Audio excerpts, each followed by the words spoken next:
Hello students, स्वागत है आप सभी का आपके अपने channel English with Ranjan sir पे। आप सभी को होली की ढेर सारी शुभकामनाएं। और आज हम लेकर आए ग्रामर का एक पार्ट जो बहुत बच्चे बोल रहे थे सर प्रोनाउन स्टार्ट कीजिए। तो प्रोनाउन को हम छोटे छोटे वीडियोस के माध्यम से आप तक पहुंचाते रहेंगे, बट आपको काफी यूनिक चीज सीखने को मिलेगा प्रोनाउन में। ऐसा नहीं है कि जो रेपिटेटिव आप पढ़ते आ रहे हैं वही चीज आपको मिलेगा। बट बिफोर आई स्टार्ट आप लोगों को बताना चाहूंगा कि आप मेरी क्लासेस जो अनअकैडमी पर होती है उसे आप फ्री ऑफ कॉस्ट अटेंड कर सकते हैं।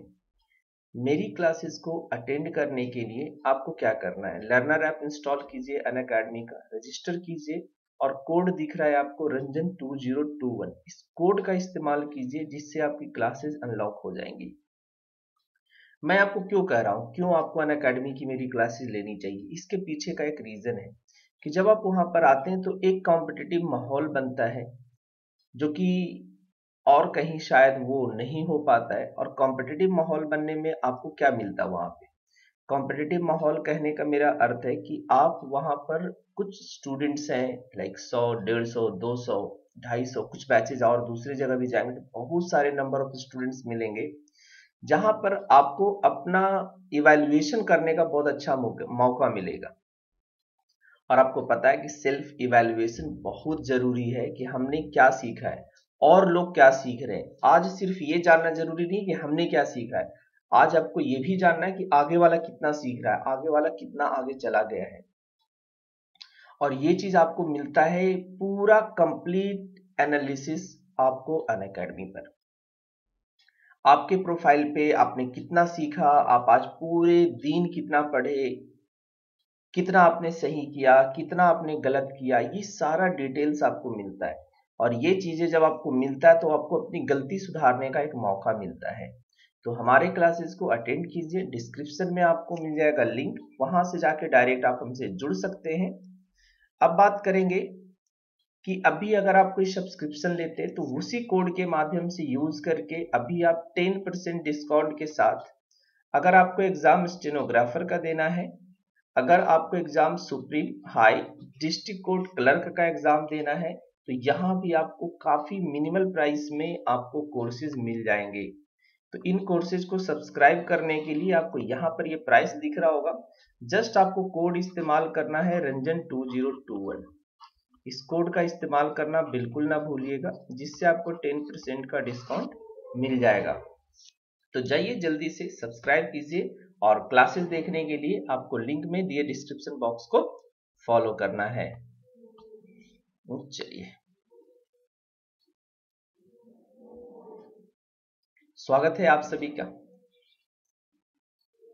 चलिए, और ये मेरा वेबसाइट है जहां पे मैं डेली पोस्ट ब्लॉग पोस्ट हो गया, पीडीएफ हो गया, ई बुक्स हो गया, अपडेट करते रहता हूं। तो अगर आपको किसी भी तरह का पर्टिकुलर पीडीएफ चाहिए तो आप यहाँ पर जाइए, सर्च कीजिए गूगल में इंग्लिश तक और डाउनलोड कीजिए फ्री पीडीएफ।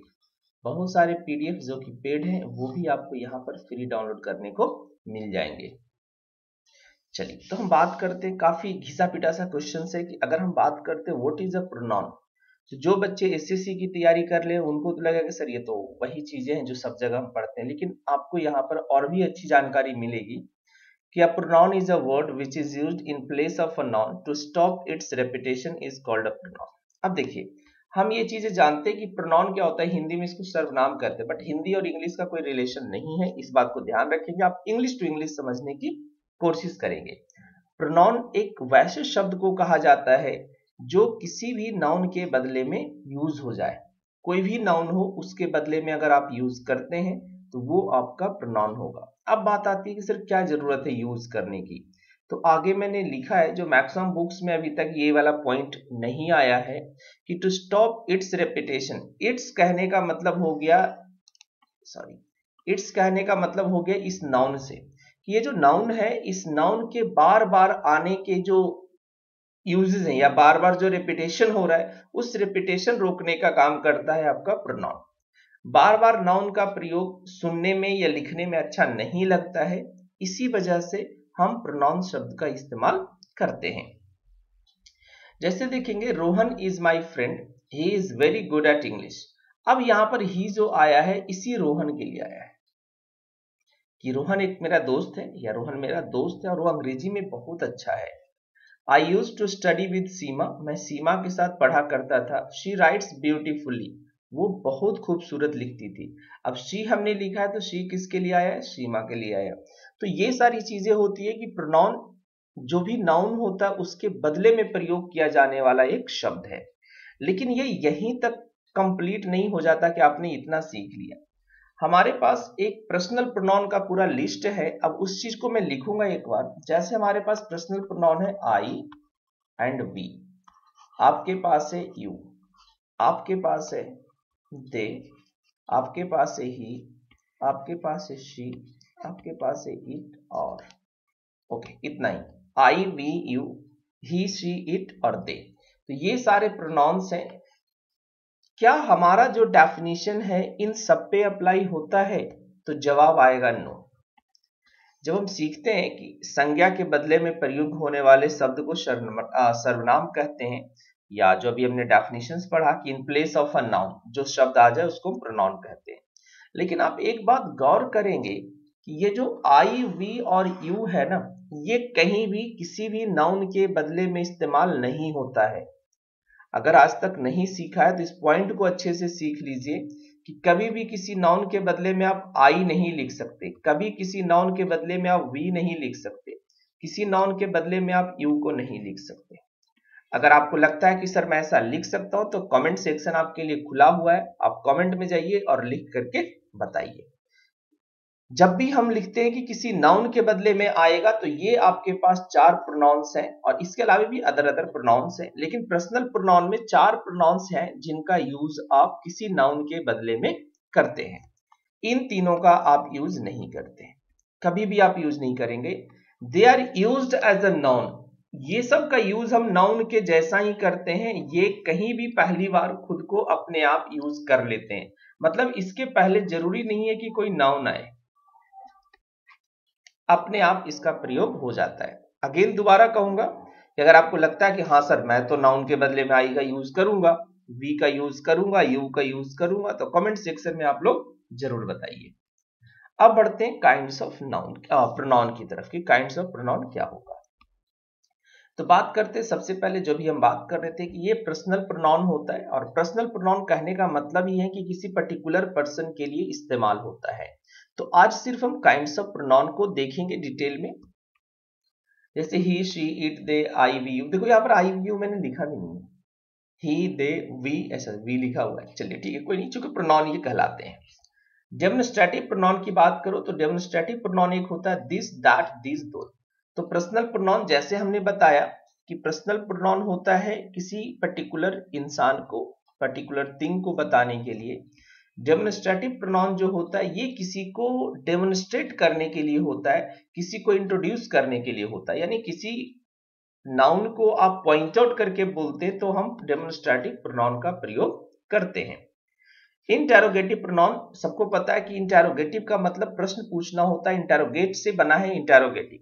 तो जब आप प्रश्न पूछने का काम करते हैं, और अब जब हम डिटेल में पढ़ेंगे एक एक प्रोनाउंस को तो आपको पता चलेगा कि वैसा जो WH वर्ड है जिसका यूज हम प्रोनाउन के जैसा करते हैं, यानी हम कभी भी विच बॉय नहीं लिखेंगे। अगर आप विच बॉय लिखेंगे तो विच आपका डेमोन्स्ट्रेटिव एडजेक्टिव हो जाएगा।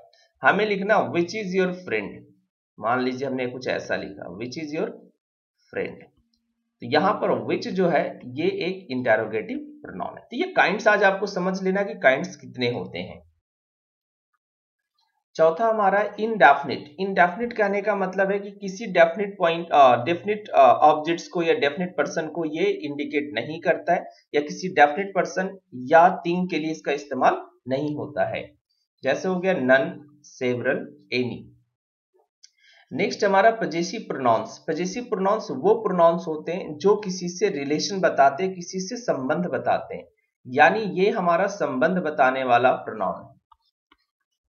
लाइक हिज हो गया, योर्स हो गया, आर्स हो गया।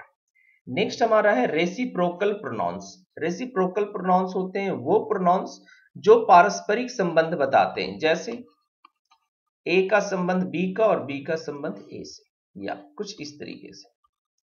अगर इस तरीके से हमको रिलेशन बताना है पारस्परिक मतलब एक दूसरे से, तो हम रेसिप्रोकल प्रोनाउन का यूज करते हैं और इसमें आता है ईच अदर और वन अनदर।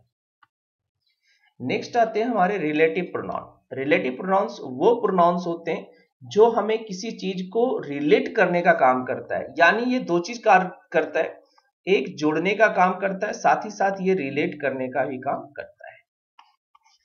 लाइक इसमें आता है विच हो गया, हु हो गया, डैट हो गया, व्हेन हो गया, सॉरी व्हेन नहीं, व्हेन आपका एडवर्ब हो जाएगा।